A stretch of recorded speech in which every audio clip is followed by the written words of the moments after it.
wabarakatuh.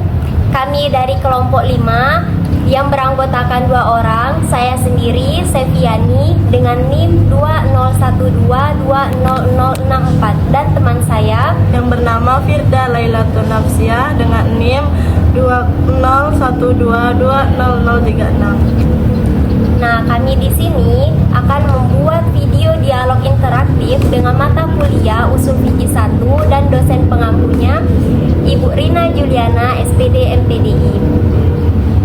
Nah, materi yang akan kami bahas yaitu mengenai sunnah fi'liyah dan sunnah takririyah. Sebelum memasuki penjelasan mengenai sunnah fi'liyah dan takririyah, saya akan menjelaskan sedikit mengenai sumber hukum Islam.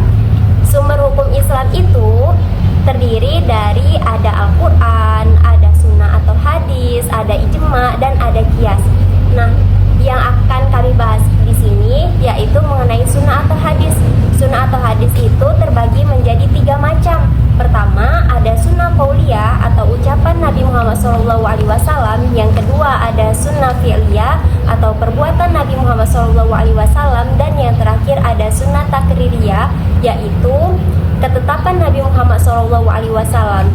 Nah, untuk lebih jelasnya, mari simak video kami berikut ini. Selamat menyaksikan.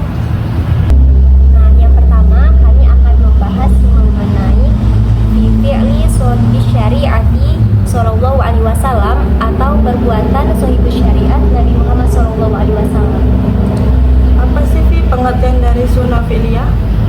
Nah, sunnah fi'liyah itu fi'lun Nabi sallallahu alaihi wasallam la yakhlu imma ayyakuna ala wajhil qurbati wa ta'ati aw la yakuna fa in kana ala wajhil qurbati wa ta'ati fa in dalal dalilu ala al-ikhtisasi bihi humila ala al-ikhtisasi kaziyadah bin nikahi ala arba'i niswa. Nah, yang artinya perbuatan Nabi Muhammad SAW itu tidak lepas, ada kalanya perbuatannya itu mesti diikuti dan ditaati, ada kalanya juga tidak. Nah, jika perbuatan Nabi yang bersifat untuk diikuti dan ditaati serta terdapat dalil yang menjelaskan tentang kekhususan terhadap Nabi Muhammad SAW tersebut, berarti hanya khusus untuk Nabi Muhammad SAW, bukan untuk umatnya. Seperti dalam hal lebihnya jumlah istri Nabi, yaitu dari 4 orang. Oh gitu ya, Sabia. Iya, iya. Tadi kan Sabi bilang dalil yang menjelaskan tentang kekhususan terhadap Nabi Muhammad SAW dalam hal lebihnya jumlah istri Nabi. Coba sebutkan. Nah, adapun dalil Al-Qur'annya ini termaktub di dalam surah An-Nisa, surah ke-4 ayat ketiga yang berbunyi Bismillahirrahmanirrahim. Wa in khiftum alla tuqsitu fil yatama fankihu ma tabalakum minan nisa'i masna wa thulatha wa ruba'. Fa in khiftum alla ta'dilu fawahidatan aw ma malakat aymanukum dzalika adna alla ta'ulu. Nah, yang artinya, dan jika kamu khawatir tidak akan mampu berlaku adil terhadap hak-hak perempuan yatim bila mana kamu menikahinya, maka nikahilah perempuan yang kamu senangi, 2, 3, atau 4. Nah, jika kamu khawatir tidak akan mampu berlaku adil, nikahilah perempuan lain yang kamu senangi atau hamba saya perempuan yang kamu miliki. Nah, yang demikian itu lebih baik atau lebih dekat agar kamu tidak berbuat zalim. Oh gitu ya, Pia. Ya, Fir.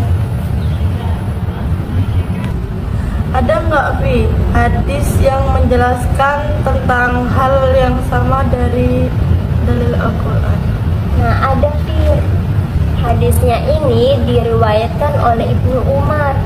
Bunyi hadisnya yaitu Bismillahirrahmanirrahim. Wa ani ibni Umar qala aslama ghailanu wa tahtahu asyaratun niswatin fil jahiliyati fa aslamna ma'ahu fa amarahu sallallahu alaihi wasallam ayyahtaro min gunna arba'an.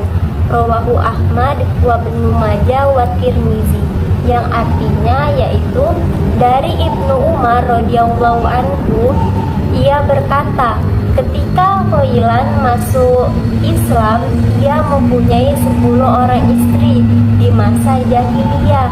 Nah, semuanya itu masuk Islam bersama dengan Ghailan. Maka Nabi Muhammad SAW menyuruh kepada Ghailan untuk memilih dari mereka 4 orang saja. Nah, hadis ini diriwayatkan oleh Ahmad, Ibnu Majah, dan Tirmizi. Oh gitu ya Pia. Ya, Apakah ada dalil yang membedakan perbuatan Nabi Shallallahu Alaihi Wasallam dengan umatnya? ada Fir. Dalil Al-Quran ini termaktub di dalam surah Al-Ahzab surah ke-33 ayat 21 yang berbunyi Bismillahirrahmanirrahim. Laqad kana lakum rasulillahi uswatun hasanatul liman kana yarjullaha wal yawmal akhir wa dzakarallaha katsira, yang artinya sungguh telah ada pada diri Rasul yaitu Nabi Muhammad SAW suri tauladan yang baik bagimu. Nah, bagi kita yang mengharap rahmat dari Allah Subhanahu wa taala dan kedatangan hari kiamat, dan bagi yang banyak mengingat Allah Subhanahu wa taala. Oh gitu ya Pia. Nah, Fir, dari penjelasan dalil Al-Quran tadi, para ulama itu sependapat bahwa al-aslu fi af'alin Nabi sallallahu alaihi wasallam al-iqtida'u illa ma dallat dalilu 'ala al-ikhtisasi, yang artinya yaitu asal setiap perbuatan Nabi Muhammad sallallahu alaihi wasallam adalah untuk diikuti, kecuali ada dalil yang menunjukkan terhadap kekhususan pada diri Nabi Muhammad SAW. Oh iya gitu ya Pia. Selanjutnya saya akan menjelaskan tentang fi'qrari sahibis syariati, yaitu tentang ketetapan sahibus syariat Nabi Muhammad SAW. Nah, Fir, kan kita akan membahas tentang ketetapan sahibus syariat. Apa sih, Fir? Sunnah takririyah itu? Jadi fi sunnah takririyah yaitu iqrarun Nabi sallallahu alaihi wasallam ala qauli min ahadin ka qaulihi sallallahu alaihi wasallam.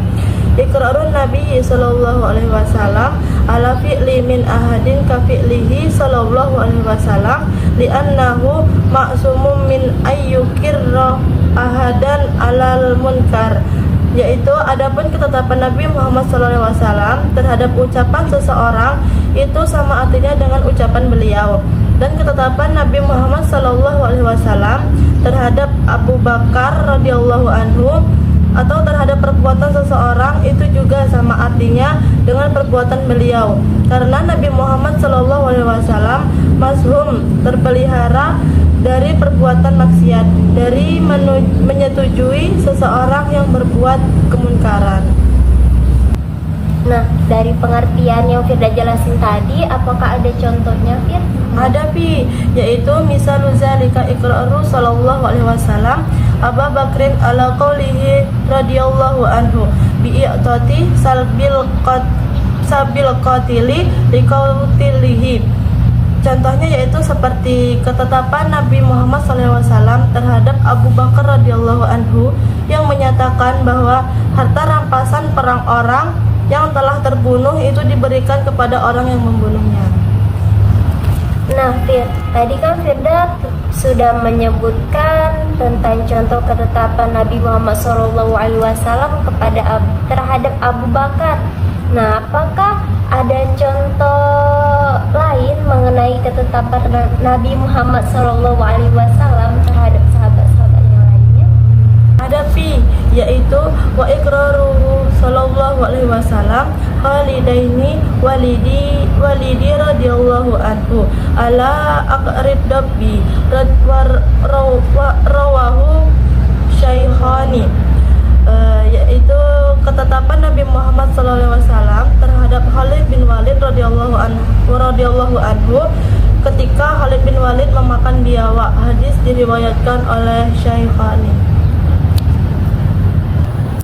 Sekian video dialog interaktif kami yang membahas mengenai materi yaitu sunnah fi'liyah dan sunnah takririyah. Kami memohon maaf apabila ada kesalahan dalam penjelasannya dan kami akhiri. Sekian, terima kasih. Wassalamualaikum warahmatullahi wabarakatuh.